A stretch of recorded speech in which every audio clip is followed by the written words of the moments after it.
안녕하십니까, 이상은입니다. 오늘 자영업자 비중이 20% 선 아래로 떨어졌다, 이 뉴스를 많은 언론에서 보도하고 있습니다. 이게 2시간 전에 올라온 SBS 관련 뉴스인데, 여기 보시면 60년 만에 처음 있는 일이다, 심상찮은 자영업 상황, 조회수가 무려 2시간 만에 6만 건을 넘었죠. 그만큼 지금 사람들의 관심을 많이 받고 있는 기사인데요. 자, 잠깐 한번 보시면 자영업자 20%선 붕괴, 통계 작성 이래 처음이다. 그러니까 이 자영업자 비중은 취업자 대비 자영업자를 말하는 겁니다. 원래 자영업자는 563만 6천 명으로, 야, 정말 많죠? 563만.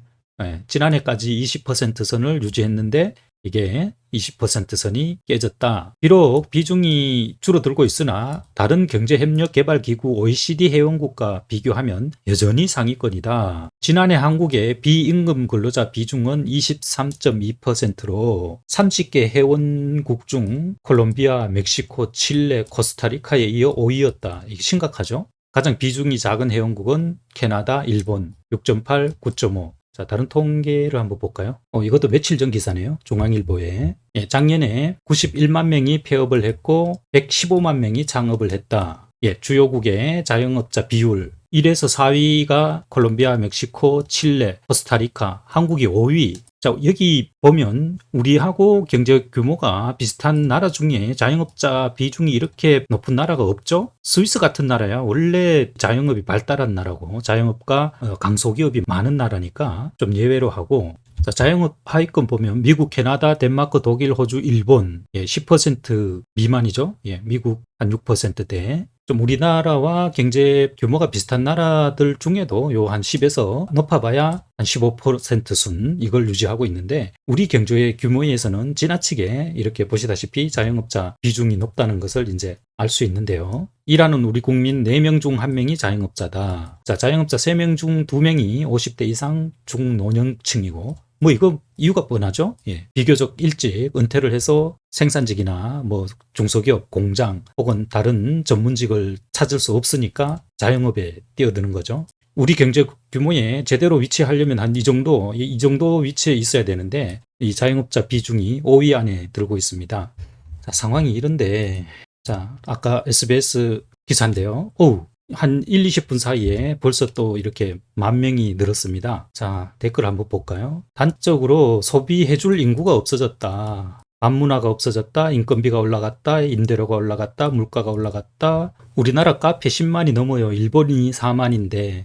참고로 일본은 우리보다 국토 면적이 3배, 인구가 3배, 경제 규모가 3배입니다.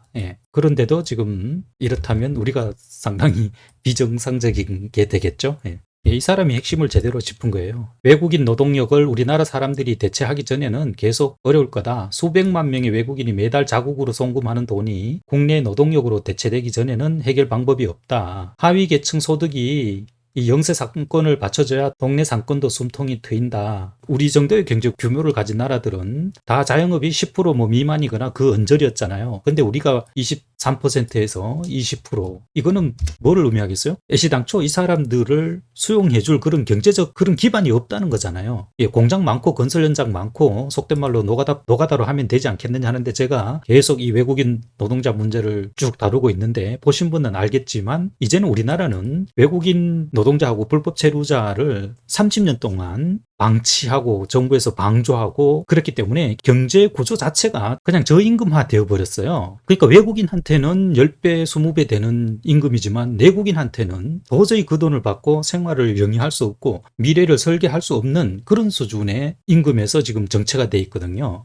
그리고 또 모든 육체 노동직이 다 그냥 최저임금에 맞춰져 버렸고, 낮에 최저임금 받고 일하면은 200만 원, 210만 원 언저리거든요. 그걸로 이제 우리 경제 규모에서는 생활을 못 합니다. 그 사람이 한 가정을 책임진 가장이라면 그 200만 원 받고 생활이 되겠습니까? 그러니까 너도 나도 그냥 자영업에 뛰어들 수밖에 없고, 또 그 자영업자는 영세하니까 또 외국인을 쓸 수밖에 없고, 너도 나도 악순환의 고리에 빠져갖고 지금 허덕이고 있는 상황이거든요. 이거는 경기가 풀린다고 해서 좋아질 문제가 아닙니다. 이 근본적인 상황이 해결되지 않은 한 경기 아무리 좋아져도 자영업자가 줄어들거나 내수가 살아나거나 그러지는 않을 겁니다. 가장 1차적으로 중소기업에서 이 인원을 흡수를 해줘야 돼요. 거기서 받는 돈으로 젊은 청년들은 뭐 결혼 계획도 세울 수 있고 집도 살 계획도 세울 수 있고 그게 돼야 거기서 일을 할 수 있거든요. 대학 안 가고 만약에 고등학교 졸업해갖고 공장 가면은 200도 안 되는 돈 주잖아요. 외국인하고 똑같이 줘요, 외국인. 그래 놓고 도저히 못 견뎌서 그만두면 한국인은 끈기가 없대요. 지금 우리나라 상황이 이렇습니다. 이 상황을 빨리 타개하지 않은 한 우리나라는 희망이 없습니다.